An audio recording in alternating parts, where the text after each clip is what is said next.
Hello friends, मी Vishakha. Global online मराठीमध्ये आपल्या सर्वांचं स्वागत आहे. आजच्या सेशनमध्ये आपल्याला सावित्रीबाई फुले पुणे विद्यापीठ पेठ 2022साठी रिसर्च मेथॉडॉलॉजी म्हणजे संशोधन कार्यप्रणाली या विषयाचे एम-सी-क्यूज बघायचे आहेत. एम-सी-क्यूज थ्रू आपण आपल्या कन्सेप्ट क्लिअर करणार आहोत, जे आपल्याला ही एक्झाम टार्गेट करण्यासाठी खूप हेल्पफुल ठरणार आहे. ज्याचं हे आजचं आपलं 10वं लेक्चर आहे. ऑलरेडी 9 लेक्चर्स कंप्लीट झाले आहेत रिसर्च मेथॉडॉलॉजी या सिरीजमधले. ओके, सुरू करूया आजच्या सेशनला.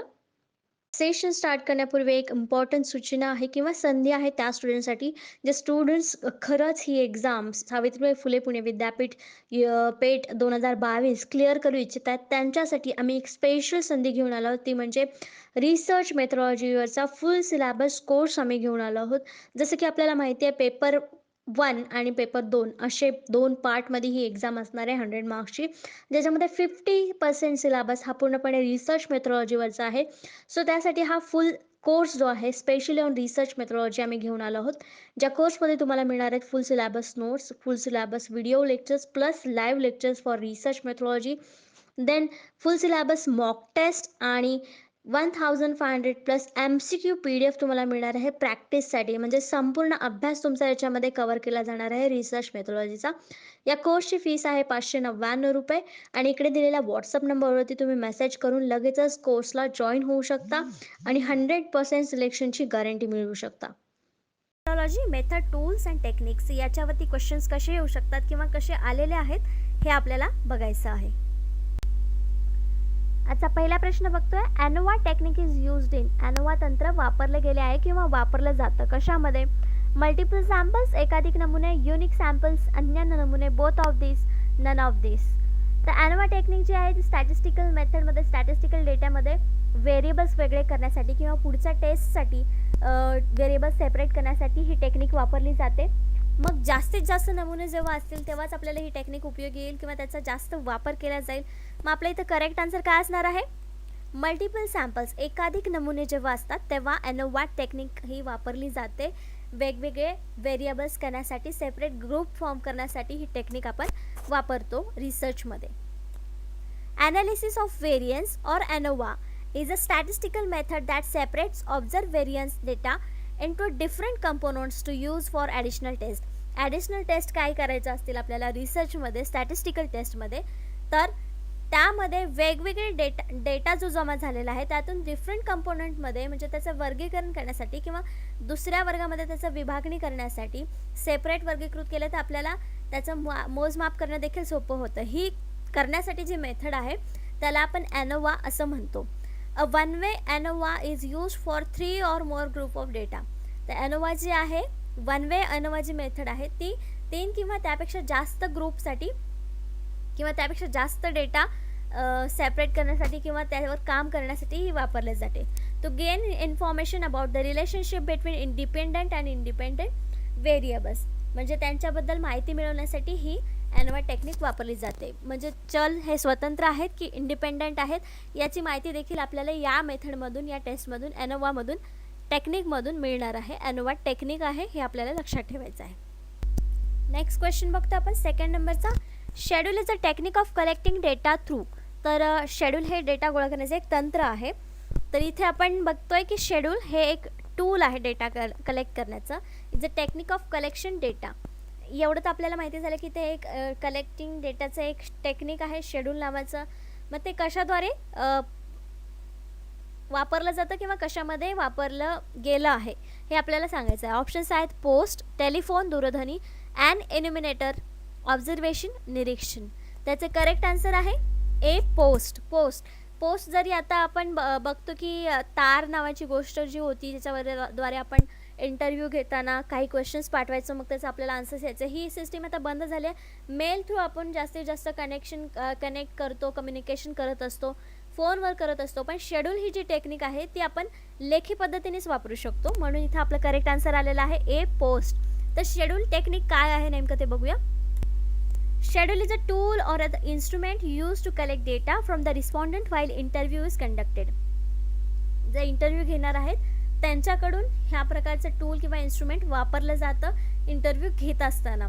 The schedule is a presented by the इंटरव्ह्यूअर, म्हणजे जो इंटरव्ह्यू घेणारा आहे तो हे शेड्यूल प्रेझेंट करत असतो. The questions are asked and answer are noted down by him. जे क्वेश्चन्स आपण विचारणार आहोत किंवा विचारले गेलेले आहेत ते त्यांच्याद्वारे आपल्याकडे नोट केले जातात. Schedule contains questions statement on which opinions are elicited and blank spaces tables or filling up the respondents. जे रिस्पॉन्डन्ट्स आहेत म्हणजे आपण ज्यांचा इंटरव्ह्यू घेणार आहोत किंवा ज्यांच्याकडून आपण माहिती मिळवणार आहोत त्यांच्यामध्ये त्यांच्यासाठी हे क्वेश्चन तयार केले गेलेले असतात. त्या शेड्यूलमध्ये क्वेश्चन्स असतात, स्टेटमेंट्स असतात ज्याच्यावर त्यांचं ओपिनियन आपल्याला घ्यायचं आहे, जे आपल्याला रिसर्चमध्ये उपयोगी येणार आहे. त्याच्यानंतर त्याच्यातच ब्लँक स्पेसेस आणि टेबल्स सोडलेले असतात ज्याच्यामध्ये रिस्पॉन्डंट्स आपले आन्सर्स नोंदवू शकतात. अशा प्रकारचं हे शेड्यूल असतं. हे एक टूल इन्स्ट्रुमेंट आहे, टेक्निक आहे डेटा कलेक्शनचं असं आपण म्हणू शकतो. मग हे जे प्रेझेंट करायचं असतं ते आपल्याला पोस्टद्वारेच प्रेझेंट करू शकतो. टेलिफोनवर हे आपण फिल करण्यासाठी देऊ शकतो का? नाही. म्हणून आपल्या इथं करेक्ट आन्सर आलं होतं पोस्ट. शेड्यूल हे कशामध्ये वापरलं जातं तर पोस्टमध्ये वापरलं जातं. नेक्स्ट क्वेश्चन आहे 3rd नंबरचा. While planning and observation one should not keep in mind. एखादी निरीक्षणाची योजना आखत असताना एखाद्याने हे लक्षात ठेवू नये. क्वेश्चन वाचताना नीट लक्षपूर्वक वाचायचं आहे. Should not keep in mind म्हणजे लक्षात नाही ठेवायचं आहे एखाद्याने ऑब्झर्वेशनचं प्लॅनिंग केलं तर काय कुठली गोष्ट नाही लक्षात ठेवायचं आहे. ऑप्शन्स बघायचे आहेत. Tools and techniques need to be avoided in recording observation. निरीक्षणे नोंदवताना साधने व तंत्रे टाळणे आवश्यक आहे, हे लक्षात नाही ठेवायचं. व्हॉट शुड बी रेकॉर्डेड काय रेकॉर्ड करावे हे लक्षात नाही ठेवायचं. How to ensure accuracy of observation निरीक्षणाची अचूकता कशी सुनिश्चित करावी हे लक्षात नाही ठेवायचं. How the observation should be recorded निरीक्षणाची नोंद कशी करावी हे लक्षात नाही ठेवायचं.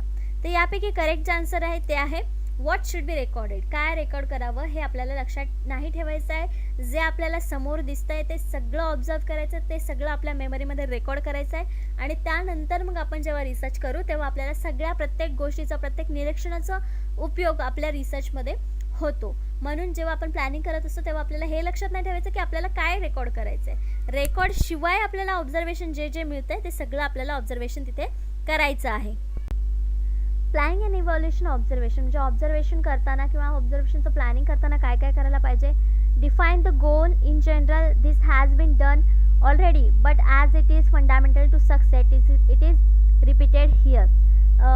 जसं की म्हणजे काय करायचं आपल्याला गोल लक्षात ठेवायचं आहे पण काय रेकॉर्ड करायचं आहे. आपल्याला गोल ठरलं की हे आपल्याला साध्य करायचं आहे आणि याबद्दल आपल्याला ऑब्झर्वेशन करायचं आहे. पण यामध्ये फक्त एवढंच ऑब्झर्वेशन करायचं आहे हे लक्षात नाही ठेवायचं. फक्त गोल लक्षात ठेवायचं आणि सगळं ऑब्झर्व करायचं आहे. काय रेकॉर्ड करायचं हे लक्षात नाही ठेवायचं. Differentiate what does this goal look like in classroom. Develop the observation plan collaboratively through partner select set a date. म्हणजे सुरुवातीला काय करायचं आहे आपल्याला डिफरेन्शिएट करायचं आहे नेमकी कुठली गोष्ट आपल्याला ऑब्झर्व करायची आहे. डेव्हलप करायचं आहे की नेमकं कुठल्या गोष्टीवरती ऑब्झर्व करायचं आहे. त्याच्याबद्दल अजून काय काय गोष्टी लागणार आहेत ऑब्झर्व करण्यासाठी डेव्हलप करायचं आहे. प्लॅन कोलॅबरेटली करायचा आहे, सगळ्यांनी मिळून तो प्लॅन करायचा आहे. आपल्याला जे काही पार्टनर असतील किंवा आपल्यासोबत जे रिसर्च करणार आहेत त्यांना घ्यायचं आहे सोबत. आणि नंतर मग एक डेट सिलेक्ट करायची आहे, वेळ सिलेक्ट करायची आहे ऑब्झर्वेशनसाठी किंवा कालावधी सेट करायचा आहे की कुठले आपल्याला ऑब्झर्वेशन करायचं आहे. नेक्स्ट क्वेश्चन बघतोय आपण 4th नंबरचा. 4 important technique used to explore the information need of user are. वापरकर्त्यांची माहिती जाणून घेण्यासाठी वापरली जाणारी 4 महत्त्वाची तंत्रे आहेत. कोणती आहेत ते आपल्याला ऑप्शन्सपैकी सांगायचे आहेत. ऑप्शन्स आहेत क्वेश्चनायर, इन्व्हेस्टिगेशन, डायरी आणि ऑब्झर्वेशन. म्हणजे प्रश्नावली, तपासणी, डायरी आणि निरीक्षण. बी आहे questionnaire, interview, diary, observation. Same आहे फक्त इन्व्हेस्टिगेशनच्या ऐवजी इंटरव्ह्यू आहे. सी मध्ये क्वेश्चनायर, इन्व्हेस्टिगेशन, रिपोर्ट आणि ऑब्झर्वेशन. त्याच्यानंतर आहे डी नन ऑफ दी अबो. तर याचं करेक्ट आन्सर काय असेल आपलं बी क्वेश्चनायर, इंटरव्ह्यू, डायरी आणि ऑब्झर्वेशन. डायरीमधून पण आपल्याला माहिती मिळते, इंटरव्ह्यूमधून पण माहिती मिळते, क्वेश्चनायरमधून पण माहिती मिळते आणि ऑब्झर्वेशनमधून पण माहिती मिळते. या सगळ्यांमधून आपल्याला माहिती मिळू शकते म्हणून आपलं करेक्ट आन्सर जे आहे तर बी आलेलं आहे. ए मध्ये इन्व्हेस्टिगेशन आहे, जास्त तपासणीमध्ये आपल्याला जास्त एवढी माहिती मिळू शकणार नाही जेवढी या 4 ऑप्शन्समधून किंवा या 4 इम्पॉर्टंट टेक्निक्समधून आपल्याला मिळू शकते. मग सी मध्ये काय चुकीचं आहे तर इन्व्हेस्टिगेशनच तिथे पण आलेलं आहे म्हणून आपलं करेक्ट आन्सर इथे बी आलेला आहे. Here are the top 6 data collection methods. तर मेथड्समध्ये कुठल्या कुठल्या अजून मेथड आहेत. टॉप 6 मेथड इथे दिलेले आहेत आपल्याला, जे आहेत फर्स्ट आहे इंटरव्ह्यू आहे. त्याच्यामध्ये मुलाखतमधून आपण डेटा गोळा करू शकतो. नेक्स्ट आहे क्वेश्चनर अँड सर्वे. क्वेश्चनर माहिती आपण क्वेश्चन देतो आणि त्याचे आन्सर्स मिळवण्याचा प्रयत्न करतो. सर्वेमध्ये पण सेम प्रोसेस आहे. ऑब्झर्वेशन तर निरीक्षण स्वतः प्रेझेंट राहून आपण करतो. डॉक्युमेंट अँड रेकॉर्ड्स, डॉक्युमेंट्सवरती जे काय ऑलरेडी डॉक्युमेंट आपल्याकडे आहेत किंवा जे लोक एखादं काम करताना डॉक्युमेंट्स तयार करून ठेवतात त्याचाही उपयोग आपल्याला डेटा कलेक्शनमध्ये होतो. मग ते मेथड देखील एक आपण यूज करू शकतो. फोकस ग्रुप्स, ओरल हिस्ट्रीज, हे सगळे जे आहेत ते डेटा कलेक्शनच्या मेथड्स आहेत. टॉप 6 मेथड्स यांना आपण म्हणू शकतो. ह्या मेथड्सद्वारे आपण डेटा कलेक्शन करतो आणि सोप्या पद्धतीने होतं कारण हे सगळे टेक्निक्समुळे. नेक्स्ट क्वेश्चन आहे 5th नंबरचा. Questionnaire is widely use tool in which type of research. प्रश्नावली कोणत्या प्रकारच्या संशोधनात वापरली जाते. प्रश्नावली म्हणजे काय माहिती आपल्याला, आपण प्रश्न देतो, प्रश्नांची यादी देतो आणि त्याची उत्तरं मग आपण समोरच्या व्यक्तींकडून किंवा ज्या व्यक्तींना आपण निवडलेलं आहे ॲज अ सॅम्पल म्हणून त्यांच्याकडून ही माहिती मिळवत असतो. तर ते जे क्वेश्चनर आहेत ते आपण कुठल्या टाईपच्या रिसर्चमध्ये करत असतो. ऑप्शन्स आहेत सर्वे रिसर्च, सर्वेक्षण संशोधन, एक्सपेरिमेंटल रिसर्च, प्रायोगिक संशोधन, हिस्टॉरिकल रिसर्च, ऐतिहासिक संशोधन, केस स्टडी रिसर्च. म्हणजे आपण केस स्टडी रिसर्च मराठीमध्ये आपण म्हणूया कारण आपल्याला त्याच्यासाठी प्रकरण अभ्यास रिसर्च संशोधन हे यापेक्षा केस स्टडी हा विषय किंवा शब्द सोपा आहे म्हणून आपण केस स्टडी रिसर्चच म्हणूया. तर यामध्ये करेक्ट आन्सर जे आहे ते आहे ए, सर्वे रिसर्च, सर्वेक्षण संशोधन. सर्वेक्षण संशोधन का, कारण त्याच्यामध्ये सुद्धा आपण काही क्वेश्चन्स देतो आणि लोकांकडून त्याचे आन्सर्स घेतो आणि मग त्या विषयावरचा तो आपला सर्वे होतो. मग तिथे पण आपण क्वेश्चनर यूज करतो म्हणून त्याला आपण करेक्ट आन्सर आपल्या इथे आलेला आहे सर्वे रिसर्च. सर्वे रिसर्चमध्ये आपण क्वेश्चनर जास्त यूज करतो. The questionnaire is the main instrument for collecting data in survey research. तर सर्वे रिसर्चमध्ये मेन इन्स्ट्रुमेंट आहे क्वेश्चनर आहे. Basically, it is a set of standardized question, often called items, which follows a fixed scheme in order to collect individual data about one or more specific topics. Sometimes questionnaire are confused with the interviews. तर काय म्हटलेलं आहे त्यांनी आपल्याला की हा एक standard form आहे ज्याच्यामध्ये क्वेश्चन ठरलेले असतात.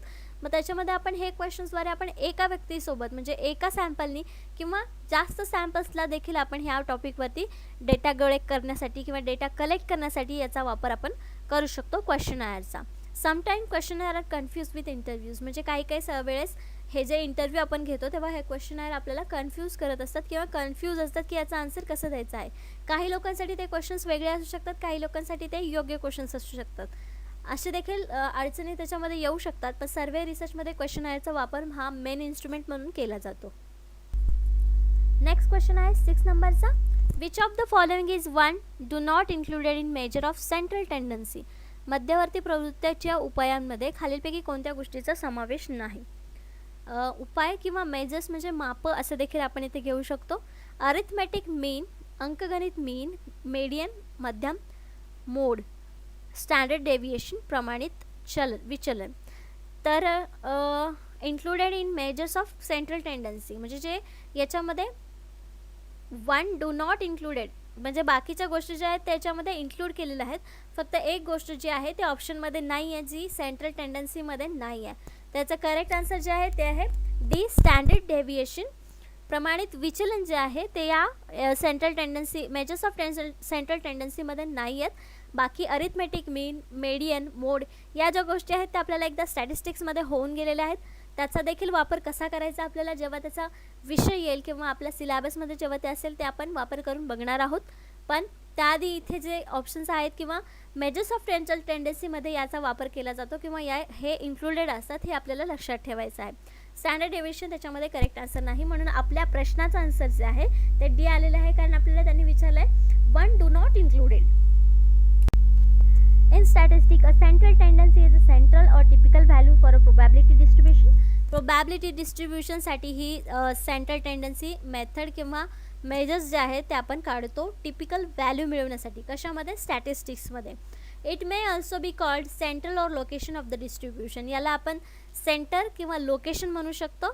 डिस्ट्रीब्युशनचं जे आपल्याकडे डेटा आहे त्याचं डिस्ट्रीब्युशन काढण्याचं किंवा डिस्ट्रीब्युशन करण्याचं वर्गीकरण करण्याचं हे सेंटर आहे असं आपण म्हणू शकतो. Colloquially measures of central tendency are often called averages. त्याला आपण averages असं देखील म्हणतो. The term central tendency dates from late 1920s. He terms कधी आलेले आहे आपल्याला अभ्यासामध्ये तर 1920 मध्ये 1920च्या शेवटी. mean, median, mode. Each of these measures calculate the location of central point using different method. वेगवेगळ्या मेथड वापरून म्हणजे मीन, मेडियन, मोड या प्रकारच्या वेगवेगळ्या मेथड वापरून आपण जे सेंट्रल पॉईंट्स काढायचे असतात, आपल्याकडे डेटा आहे त्याचा, तर ते कॅल्क्युलेट करण्यासाठी या मेथड्स आपण वापरत असतो. Choosing the best measure of centre tendency depend on the type of data you have. तर यापैकी कुठली पद्धत आपल्याला वापरायची आहे हे आपण कशावरून ठरवतो? जो आपल्याकडे डेटा जमा झालेला आहे किंवा आपल्याकडे डेटा आहे त्यावरून आपण ठरवतो की आपल्याला कुठली मेथड आपल्याला रिसर्चमध्ये वापरायची आहे सेंट्रल पॉईंट काढण्यासाठी किंवा डिस्ट्रीब्युशनसाठी. नेक्स्ट क्वेश्चन आहे 7th नंबरचा.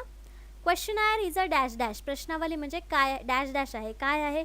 रिसर्च मेथड आहे, संशोधन पद्धत आहे, मेजरमेंट टेक्निक आहे, मापन तंत्र आहे, tool for data collection, data संकलनाचे साधन आहे, डेटा ॲनालिसिस टेक्निक आहे, डेटा विश्लेषण तंत्र आहे.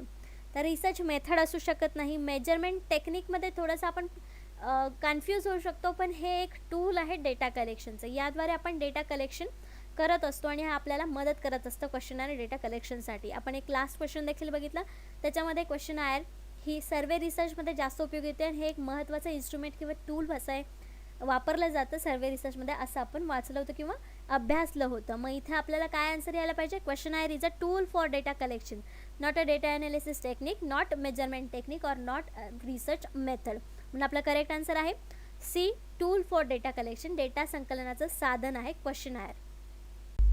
The questionnaire is the main instrument for collecting data in survey research. Basically, it is a state of standard question, often called its item. तेच explanation येणार आहे की क्वेश्चनायर कशी यूज होते आणि का ते आपलं कलेक्टिंग डेटाचं महत्त्वाचं इन्स्ट्रुमेंट आहे, का टूल जे आहे ते महत्त्वाचं काय आहे किंवा रिसर्चमध्ये क्वेश्चनायर हे टूल म्हणून का वापरलं जातं. Same explanation with last question. Next question आहे 8 नंबरचा. How many points should be on a rating scale have. Rating स्केलमध्ये किती पॉईंट्स असावेत? सुरुवातीला रेटिंग स्केल म्हणजे काय आपल्याला माहिती पाहिजे. रेटिंग स्केल म्हणजे काय? एखादा क्वेश्चन असा असतो की तुम्हाला आत्ता आलेला मूवी किती पटीमध्ये आवडलेला आहे असा प्रश्न असल्यानंतर स्टार्स आपण देत असतो. ती एक रेटिंग स्केल झाली. म्हणजे त्या स्केल्स जे स्टार्स आहेत त्याच्यामध्ये रेटिंग स्केल असते 1 to 5. 1 to 5 मध्ये किती स्टार्स मिळाले त्याच्यावरून मूवीची क्वालिटी किंवा मूवीचा फेमस रिव्ह्यू कसा आहे तो आपल्याला समजत असतो. 5 स्टार असतील तर एकदम बेस्ट, 1 स्टार असेल तर बघण्याच्या लायक नाही आहे मूवी असं आपण ठरवत असतो. तर ती रेटिंग स्केल असते. तर त्याच्यावरती किती पॉईंट्स असावेत हा आपला प्रश्न आहे. ऑप्शन्स आहेत 5, 4, 10 आणि D somewhere from 4 to 11 points. कुठेतरी 4 पासून ते 11 पॉईंट्सपर्यंत.